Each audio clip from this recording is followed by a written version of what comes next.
The viral movie Leave the World Behind reveals the fractured psyche of society, and it warns us that we are at a tipping point. In this video, we unpack how this is the case and what it means for our future. Before we get started, just a quick reminder to like and subscribe as it helps the channel greatly. Now, back to the video. At the heart of Leave the World Behind is the archetype of the shadow, which explains the tipping point society finds itself at. So what is the shadow? The simplest way to think of it is that it's all the repressed and feared parts of the psyche which get buried into the unconscious. So how is the shadow at the heart of this story? Well, judgment is a core theme. One of Amanda's opening lines is, "But then I remembered what the world is actually like, and I came to a more accurate realization. I hate people." When one can't face their shadow, what typically happens is that they project it. So for example, if someone has deep-seated aggression that they can't accept and are afraid of, then they will find this undesirable trait of aggression in others and judge it. This serves as a way to separate the undesirable trait of aggression from themselves. However, this never works because it's actually within themselves. Therefore, the person who can't accept their aggression will start to see it everywhere in the world around them until they are forced to confront it within themselves. Amanda is a great example of this phenomenon.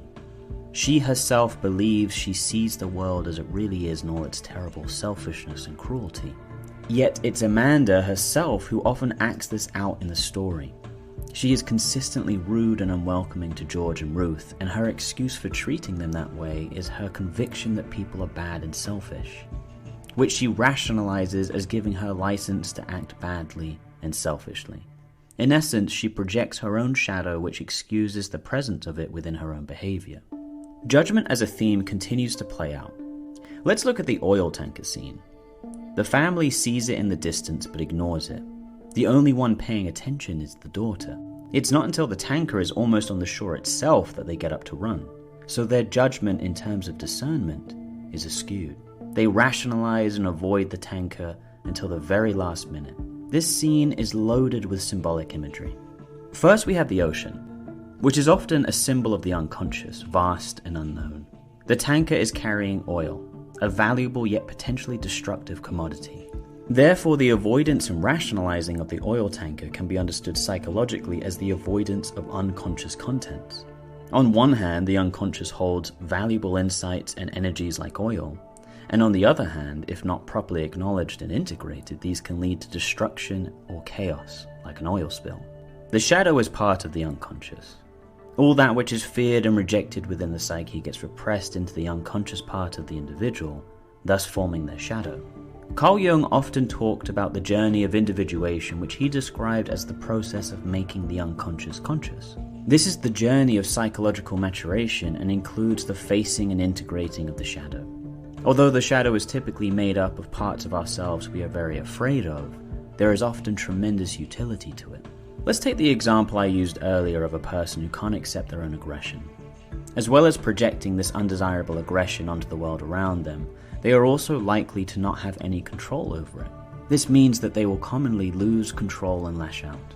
However, aggression is actually very useful when integrated. It will allow the individual to stand up for themselves and their loved ones and set boundaries.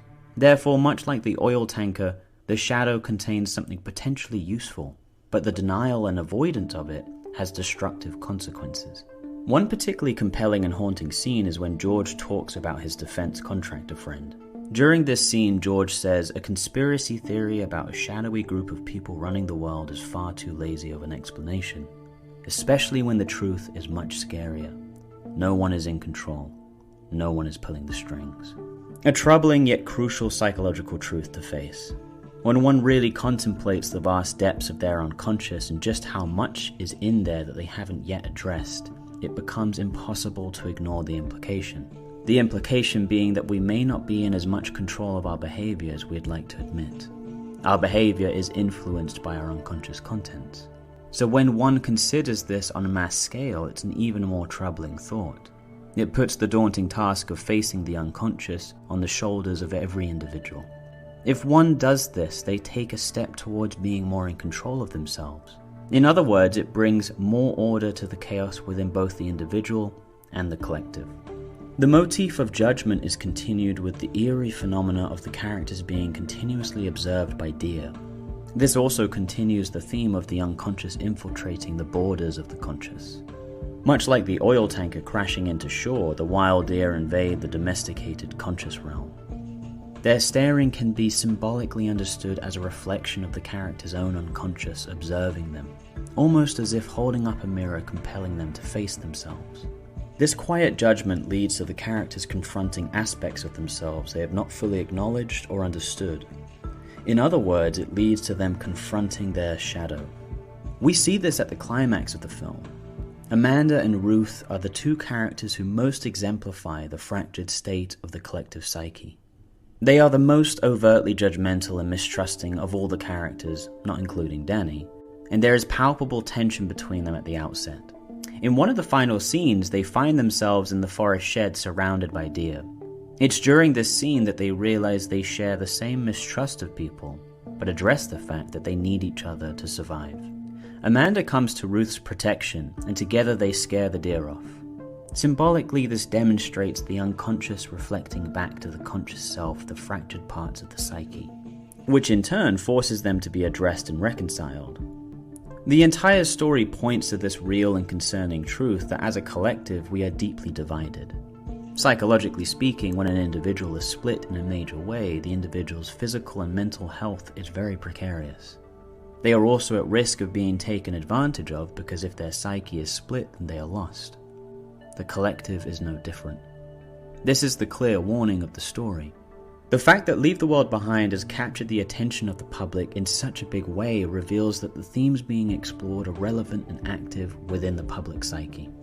In other words, it's clear that the collective psyche is in a precarious place. However, I also believe that there is hope. The characters do ultimately come together in order to survive. In fact, in the final scene, the daughter stumbles upon a bunker looking for a chance to finish watching the show Friends. This has been her motive the entire movie, much to the other characters' cynical dismissal. This is also symbolically loaded. A dominant motif of the show Friends is about community and togetherness, and this show is the only thing Rose cares about. So psychologically speaking, the one character who is most believing in this ideal of community actually finds herself in the safest place. It seems therefore that while the repressed shadow in the collective is the very thing risking destruction, our willingness to face and integrate it individually and collectively is the key to reconciliation and our shared survival. You've been watching Archetypal Wisdom. Remember to like and subscribe. Stay wise.